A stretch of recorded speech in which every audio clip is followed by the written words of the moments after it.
Di antara tebing-tebing yang terukir oleh waktu, Sayang Kenit menyimpan kisahnya sendiri. Air yang mengalir tenang di bawah langit biru, seolah menjadi cermin bagi siapapun yang datang mencari teduh. Langkah demi langkah, suara alam menyambut. Hembusan angin, gemerisik daun, dan gemuruh lembut dari aliran sungai. Di tempat ini, kita belajar bahwa keindahan tidak perlu banyak bicara. Cukup hadir, dan hati pun akan mengerti.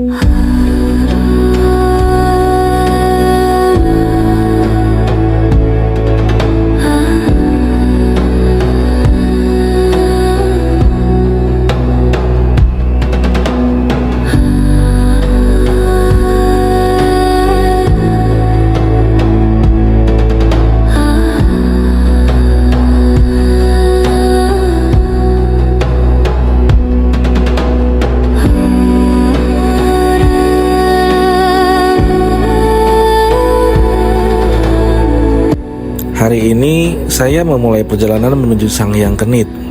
Sebelum berangkat, saya sudah sering mendengar tentang tempat ini.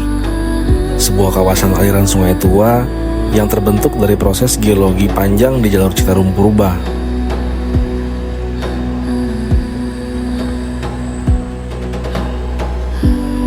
Tetapi tujuan saya ke sini bukan hanya untuk melihat pemandangan, melainkan untuk memahami bagaimana sebuah landscape bisa mempengaruhi orang-orang yang datang ke dalamnya.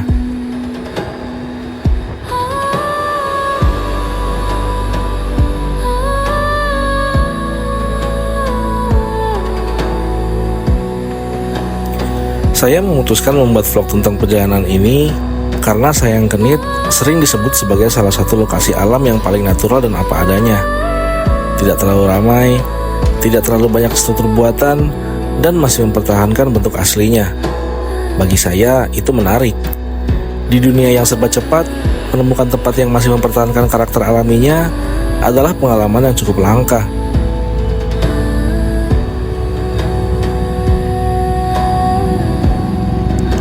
Oleh karena itu, saya ingin membawa kalian melihat prosesnya dari awal. Bagaimana perjalanan menuju lokasi, bagaimana rasanya memasuki kawasan alam yang sudah terbentuk selama ribuan tahun, dan apa yang sebenarnya dicari orang saat mereka datang ke tempat seperti ini. Bukan hanya destinasi yang penting, tapi juga perjalanan menuju ke sana. Suara jalan, perubahan udara, dan landscape yang perlahan memberi tanda bahwa kita sedang memasuki wilayah yang berbeda.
Oke kawan-kawan, karena barusan agak sedikit macet, jadi kita berhenti dulu sebentar ya di Padalarang, sekitar Pasar Takok Apu sih ini.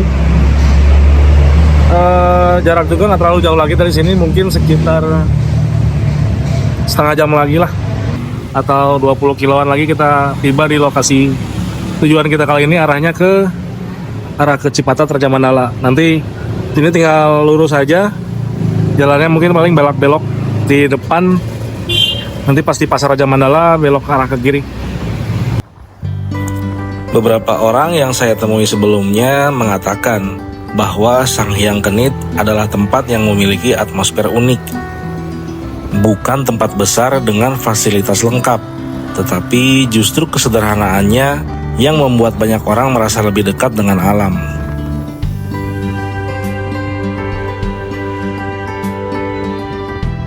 Karena itu, sebelum benar-benar sampai, saya ingin menjelaskan maksud dari vlog ini. Saya ingin mengamati bagaimana manusia dan alam saling berinteraksi di sebuah ruang kecil yang tenang ini. Bagaimana suara air, bentuk batu, dan aliran sungai bisa menciptakan suasana yang membuat banyak orang kembali lagi.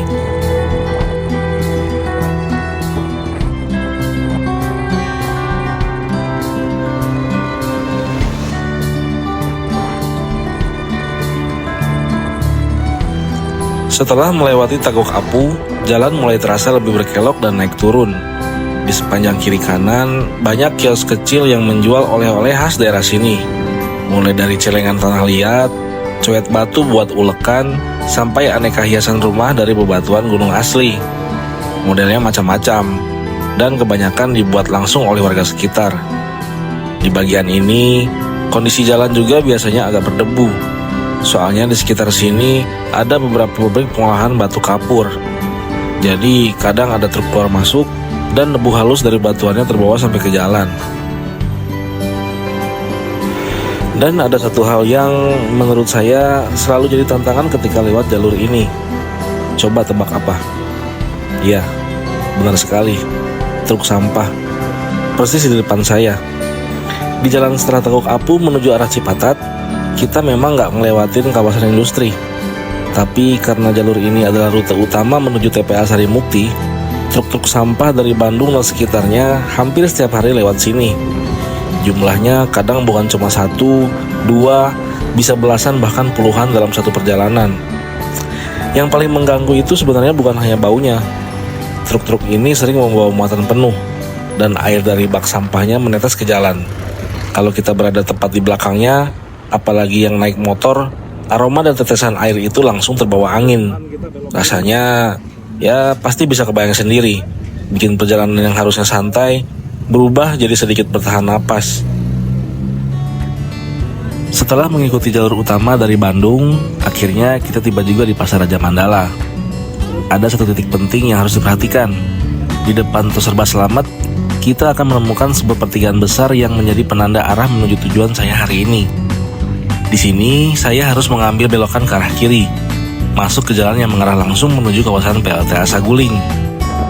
Jalur ini sebenarnya cukup strategis, karena menjadi pintu masuk ke wilayah yang termasuk dalam objek vital nasional.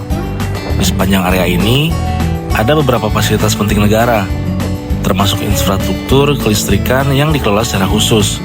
Itulah kenapa akses jalannya cukup jelas, dan sering dilewati kendaraan operasional tertentu. Selain itu, wilayah ini juga dikenal sebagai salah satu lokasi latihan TNI. Beberapa titik di sepanjang rute ini memang digunakan untuk kegiatan militer, sehingga tidak jarang jalur ini dilintasi kendaraan atau personel yang sedang bertugas. Dari pertigaan tadi, perjalanan saya menuju tujuan sebenarnya tidak terlalu jauh, kurang lebih hanya sekitar 10-15 menit, tergantung kondisi lalu lintas. Jadi begitu masuk ke PLTA Saguling, bisa dibilang kita sudah berada di bagian akhir rute menuju lokasi yang saya tuju. Dan akhirnya pun kita tiba di lokasi. Udah sampai di lokasi, tapi nggak tahu kenapa ini pintu masuknya masih ditutup. Kayaknya ada acara tentara, mungkin latihan, mungkin nggak tahu juga nih. Ini juga masih pada nunggu. Tuh. Udah. Kita tunggu saja. Ini kayaknya ada komandannya yang mau lewat, jadi ditahan dulu.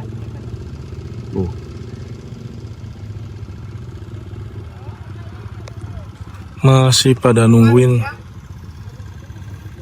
rame. A few moments later.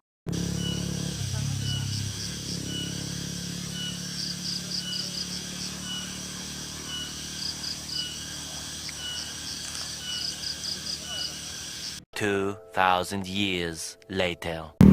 Udah bisa dibuka pintu masuknya, kawan-kawan. Ternyata tadi cuma nungguin komandannya habis latihan. Ini udah boleh masuk.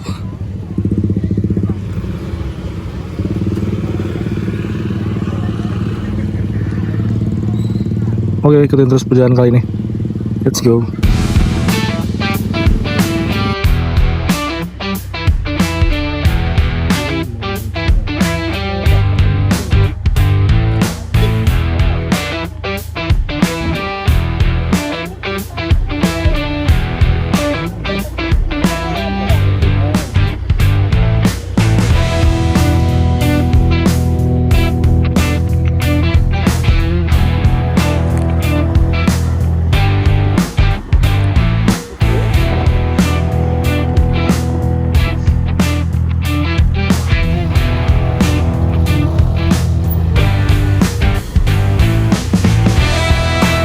Akhirnya kita tiba juga di pos pintu masuk kawasan Sanghyang Kenit. Di sini kita harus membayar tiket masuk terlebih dahulu. Tarifnya sangat murah, hanya Rp8.000 per orang dan Rp2.000 untuk sepeda motor. Harga yang cukup murah untuk sebuah kawasan wisata alam yang punya daya tarik kuat seperti ini. Setelah selesai membayar, kendaraan bisa langsung lanjut masuk sedikit ke dalam menuju tempat parkir yang sudah disediakan pengelola. Lokasinya berada tepat di atas aliran sungai yang mengalir di bawahnya. Jadi posisi parkirnya memang cukup strategis sebagai titik awal sebelum turun ke area bebatuan dan sungai. Di sekitar area parkiran ini juga terdapat beberapa warung kecil. Tempat ini bisa menjadi spot yang pas kalau kita mau istirahat sebentar untuk sekedar beli minuman atau sekedar menenangkan badan setelah perjalanan cukup jauh dari Bandung.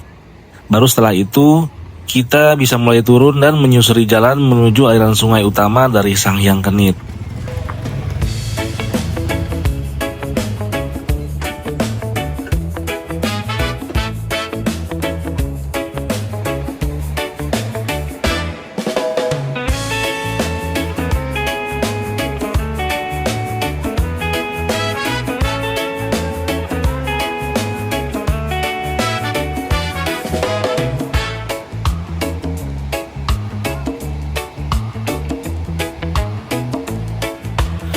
Nah kawan-kawan, jadi ini dia tujuan kita, Sanghyang Kenit, sebuah geowisata yang secara administratif berada di Kampung Cisameng Cipanas, Desa Raja Mandala Kulon, Kecamatan Cipatat, Kabupaten Bandung Barat, Jawa Barat.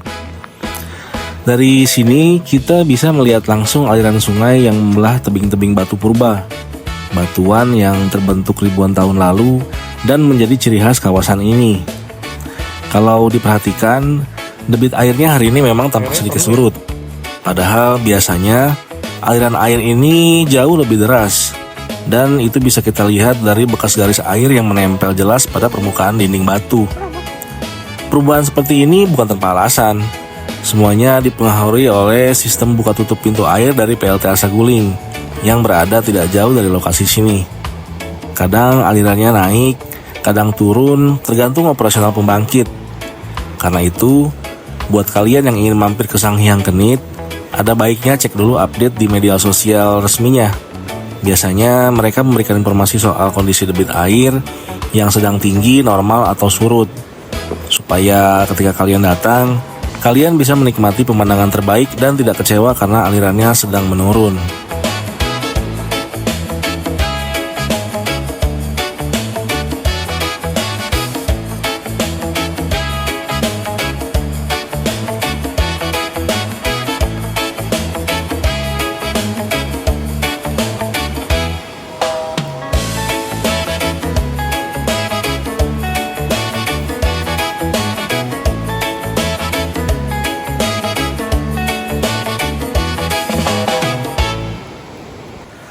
Walaupun hari ini kondisi alirannya sedikit berkurang, menurut saya keindahan Sungai Purba ini sama sekali tidak berkurang.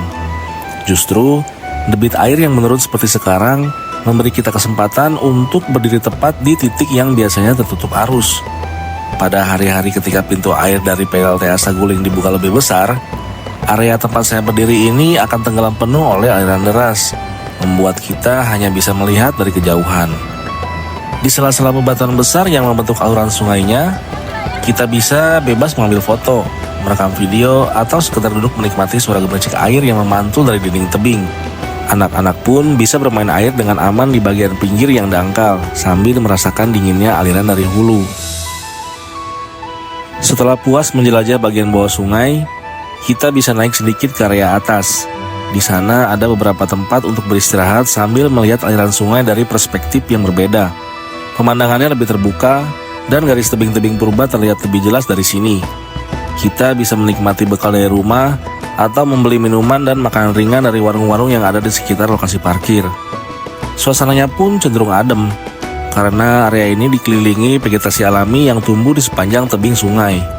Jika ingin menghabiskan waktu lebih lama, ada juga beberapa spot yang cocok untuk camping, cukup tenang, jauh dari hiruk pikuk, dan menawarkan suasana malam yang berbeda dengan suara air sebagai latar. Jadi, itulah akhir perjalanan kita di Sanghyang Kenit. Tempat ini mungkin sederhana, tapi punya cara sendiri buat bikin kita betah. Entah dari aliran sungainya, udara segarnya, atau suasana tenangnya yang susah dicari di tempat lain. Semoga apa yang kalian lihat hari ini bisa membawa sedikit rasa damai, seperti yang saya rasakan di sini. Terima kasih sudah ikut menemani dari awal sampai akhir. Sampai jumpa di perjalanan selanjutnya.